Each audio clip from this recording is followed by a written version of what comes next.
ایک شخص تھا مدینے میں، اس کو روزانہ حضور کی زیارت ہوتی تھی. ایسے لوگ ہیں. حضرت ابو العباس المرسی فرماتے ہیں، آپ فرماتے ہیں کہ اگر آنکھ جھپکنے کی مدت بھی حضور میری نظروں سے اوجھل رہیں، ما عادت لی مسلمہ، میں اس گھڑی اپنے آپ کو مسلمان ہی نہیں مانتا. ہر وقت حضور میری نگاہوں میں ہوتے ہیں. اللہ اکبر. ایسے ایسے لوگ بھی گزرے. صبح و شام حضوری کے مزے. اس کو روز حضور کی زیارت نصیب ہوتی. دعا کرو، منہ چھوٹا ہے بات بڑی ہے. دعا کرو اللہ ہم سب کو حضور کی زیارت دے.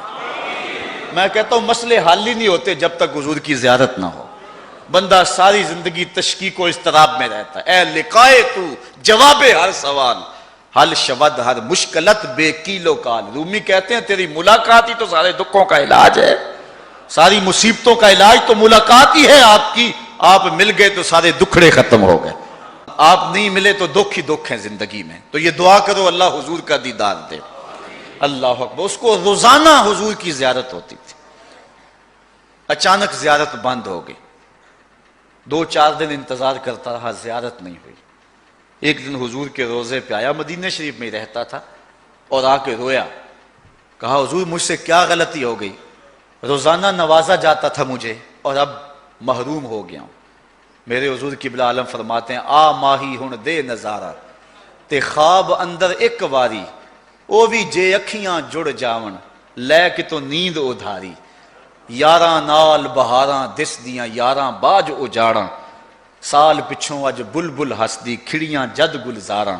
خلقت چاواں دے وچ سوندی میں وچ گریا زاری، لینے لیکھ یعقوب تو اپنے نہ کر گلا گزاری. تو دیدار حضور کا یہ ایک مومن کی معراج ہے. جاگ دی اکھی نہیں ماہی ڈٹھا، پیڑی اکھیوں سو جاؤ. کاش کہ حضور کا دیدار نصیب ہو جائے. اللہ اکبر. تو کہا حضور مجھ سے کیا غلطی ہو گئی کہ اب آپ کا دیدار مجھے نہیں ہو رہا. تو جب واپس آیا رات کو سویا تو حضور کا دیدار ہوا. آقا کریم نے فرمایا تو نے ایک کتاب خریدی ہے جو تیری لائبریری میں ہے، اس میں میرے دوست یوسف بن اسماعیل نبہانی کی غیبتیں لکھی ہوئی ہیں، اور جس گھر میں میرے دوست کی غیبتیں ہیں میں اس گھر میں آیا نہیں چاہتا. تو جو اللہ کے ولی سے دشمنی رکھے، اللہ کا بھی اعلان جنگ ہے، رسول اللہ کا بھی اعلان جنگ ہے. ولیوں سے کبھی دشمنی نہ رکھو، ولیوں سے محبت پیدا کرو، ولیوں سے اپنی الفت کے رشتے کو مضبوط کرو. اور حضرت امام ذہبی نے اس کو کبیرہ گناہوں سے گنوایا ہے. یہ کبیرہ گناہ ہے کہ اللہ کے ولی کے ساتھ دشمنی رکھی جائے. اللہ کے ولی سے دوستی کرو، دوستی کام آئے گی. الاخلاء یومئذ بعضهم لبعض عدو الا المتقین. اللہ تعالیٰ قرآن میں فرماتا ہے کہ غیر دوست قیامت کے دن ایک دوسرے کے دشمن بن جائیں گے، لیکن جن کی دوستی اللہ کے لیے ہوئی وہ دوستی قیامت کے دن بھی قائم ہوگی.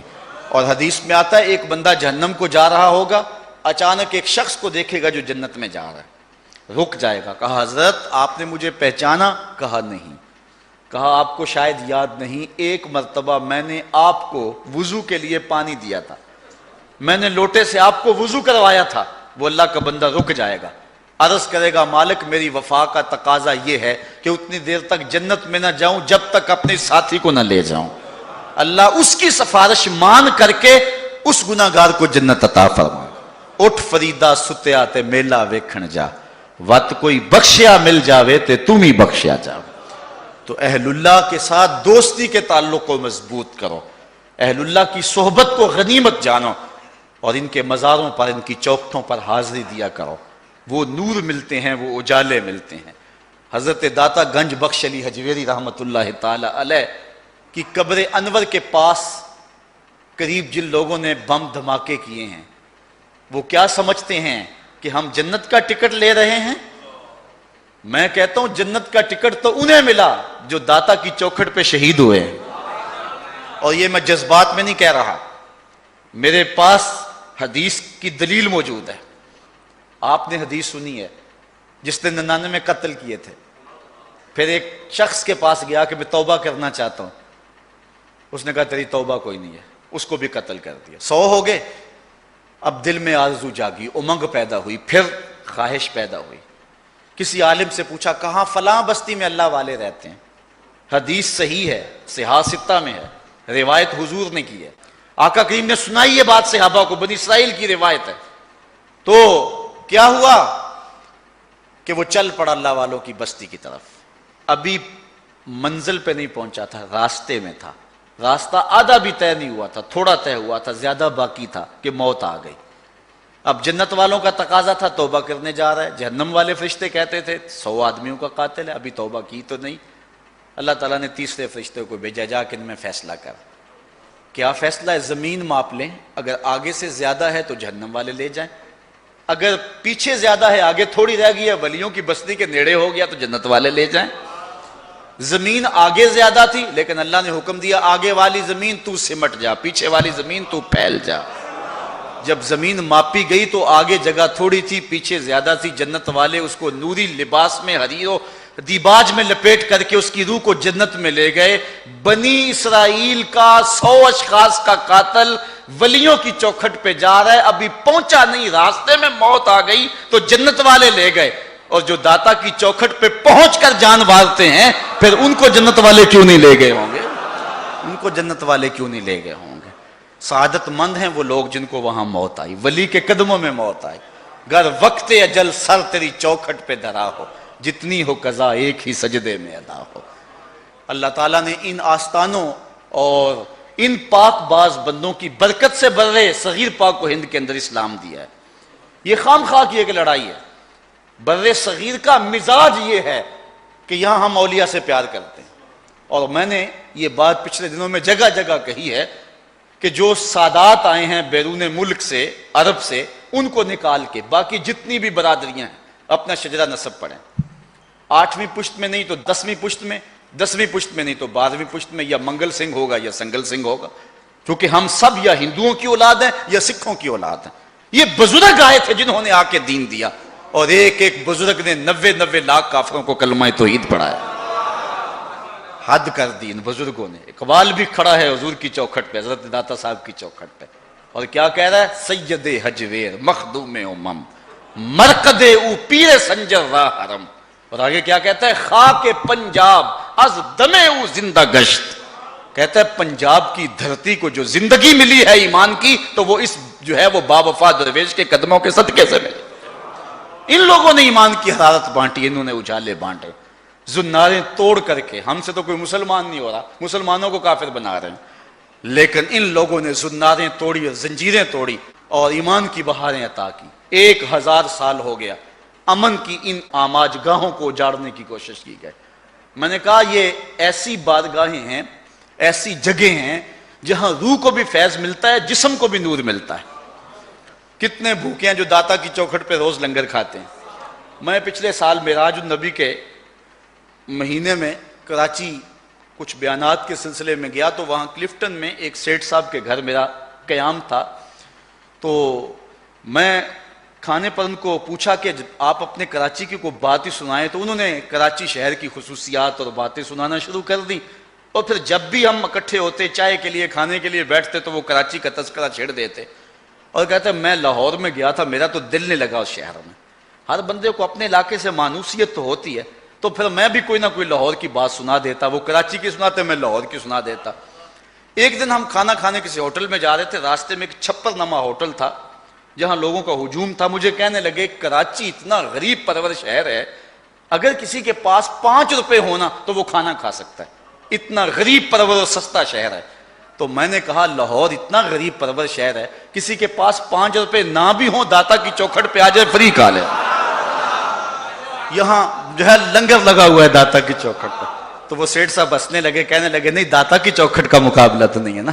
تو میں نے کہا تم کراچی کی بات کی، میں نے لاہور کی بات سنا دی، اب آگے بڑھو نا کدھر چلتے ہو۔ تو یہ محبت میں باتیں ان سے ہوتی رہتی۔ تو یہاں لنگر لگا ہوا ہے، دن کو بھی لگا ہے، شام کو بھی لگا ہوا ہے۔ اللہ اکبر۔ اچھا دہشت گردوں نے یہ چاہا تھا کہ ہم اس عمل سے داتا کے دربار کی رونق کو کم کر لیں گے، لیکن ممکن نہیں ہوا۔ مون مارکیٹ میں حادثہ ہوا، پورا مہینہ وہاں گاہک نہیں گئے۔ جس دکان میں بم پھٹتا ہے ادھر گاہک نہیں جاتا، ڈر لگتا ہے، خوف لگتا ہے، لیکن یہ تاریخ کا ریکارڈ ہے۔ ساری رات لوگ لاشیں اٹھاتے رہے، اور فجر کی جب اذان ہوئی تو پوری مسجد نمازیوں سے بھری ہوئی تھی۔ یہ ہے داتا کا بانک پن، یہ ہے ولیوں کی زندگی۔ فقیر نام تنا دا باہو، قبر جنا دی جیوے ہو۔ آپ بھی چلے جائیں، دن کو چلے جائیں، رات کو چلے جائیں، کڑکتی دوپہر پہ چلے جائیں، برستی بارش میں چلے جائیں، کرفیو لگا ہو یا ماشاء اللہ کا ماحول ہو، دفعہ 144 ہو یا عید کا دن ہو، چھٹی کا دن ہو یا ورکنگ ڈے ہو، ماحول میں سیاسی گرمی ہو یا کہ مندے کے دن ہو، جب بھی جائیں، جس وقت بھی جائیں، داتا کی چوکھٹ پہ ہجوم عاشقاں دیکھیں گے۔ یہ ہے بانک پن میرے داتا کی چوکھٹ کا، یہ ہے عروج میرے داتا کی چوکھٹ۔ فقیر نام تنا دا باہو، قبر جنا دی جیوے ہو۔ آپ کو موقع ملا ہوگا جہانگیر کے مقبرے پہ بھی جانے کا، وہاں دن کو بھی حسرتیں برستی ہیں، رات کو تو برستی ہیں۔ وہاں قرآن پڑھنے والے لوگ نہیں ملیں گے، تاش کھیلنے والی ٹولیاں بیٹھی ہوں گی۔ وہاں تازہ پھول نہیں ہیں، جانوروں کی بینٹیں ہیں۔ بالکل ملکہ نور جہاں کا مقبرہ ساتھ ہے، جب بادشاہ تخت پہ بیٹھتا وہ پیچھے بیٹھتی، بادشاہ کا کوئی فیصلہ اسے ناپسند ہوتا پیچھے سے کمر ٹھونکتی، بادشاہ فیصلہ تبدیل کر لیتا۔ جس کے اشارہ ابرو پہ ہندوستان کی تقدیر کے فیصلے لکھے ہوئے تھے، آج اس کی قبر پہ بھی حسرتیں اور اندھیرا ہے۔ ان کی بیٹی ہے زیب النساء، جس نے اپنے باپ سے چوری دیوان لکھا تھا، دیوان مخفی، اس کا اپنا شعر اس کی لوح مزار پہ لکھا ہے۔ بر مزار ماں غریباں، نہ چراغے نہ گلے، نہ پرے پروانہ سوزت، نہ صدائے بلبلے۔ ہم غریبوں کی قبر پہ نہ کوئی چراغ جلانے آئے گا، نہ کوئی پھول ڈالنے آئے گا، نہ کسی بلبل نے گیت گانے ہیں اور نہ کسی پروانے نے پر جلانے ہیں۔ یہ راوی کے اس پار کی کہانی ہے، اور اگر راوی کا کنارہ پار کر جائیں، یہاں تو لکھا ہے بر مزار ماں غریباں، اور وہاں لکھا ہے گنج بخش فیض عالم، مظہر نور خدا، ناکساں را پیر کامل، کاملاں را، والذین یؤذون المؤمنین والمؤمنات بغیر مکتسبوا فقد احتملوا بہتانا واثما مبینا۔ کہا جو مومن مردوں اور مومن عورتوں کو اذیت دیتے ہیں، اللہ اکبر، اور اللہ تعالیٰ ان کے لیے سخت مذمت فرمائی۔ اور حضور کا یہ فرمان پھر سنیے، من عاد لی ولیا فقد آذنتہ بالحرب، جو ولی کے ساتھ دشمنی رکھتا ہے میرا اس کے ساتھ اعلان جنگ ہے۔ اللہ ہمیں ولیوں کا نوکر رکھے۔ صاحبو یہ سعادت مندی ہے۔ ملا رومی نے بڑی خوبصورت بات کہی۔ علامہ رومی کا ہمارے سے تعلق ہے نا، اقبال کے مرشد ہیں، اور اقبال نے یوں ہی مرشد نہیں مان لیا، اقبال نے بڑی محنت سے مرشد پکڑا ہے۔ کبھی وہ کہتا میں جو ہے وہ رازی کو مرشد بناؤں، کبھی کہتا تھا رومی کو بناؤں۔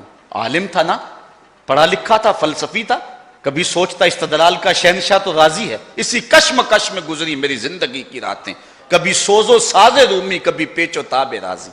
لیکن پھر آگے جا کے اقبال کہتا ہے نئے مہرہ باقی ہے، نئے مہرہ بازی، جیتا ہے رومی، ہارا ہے رازی۔ تو وہ رومی کہتے ہیں تو خدا خواہد کے پردہ کس درد، میل شندر تانائے پاکاں براد۔ جب اللہ کسی کا راز فاش کرنا چاہتا ہے تو نیک بندوں کے لیے اس کے دل کے اندر تانا زنی پیدا کر دیتا ہے۔ اللہ ان پاک بندوں کی سنگت نصیب فرمائے، اللہ اپنی یادوں اور محبتوں کا سرمایہ دے۔ وآخر دعوانا ان الحمدللہ۔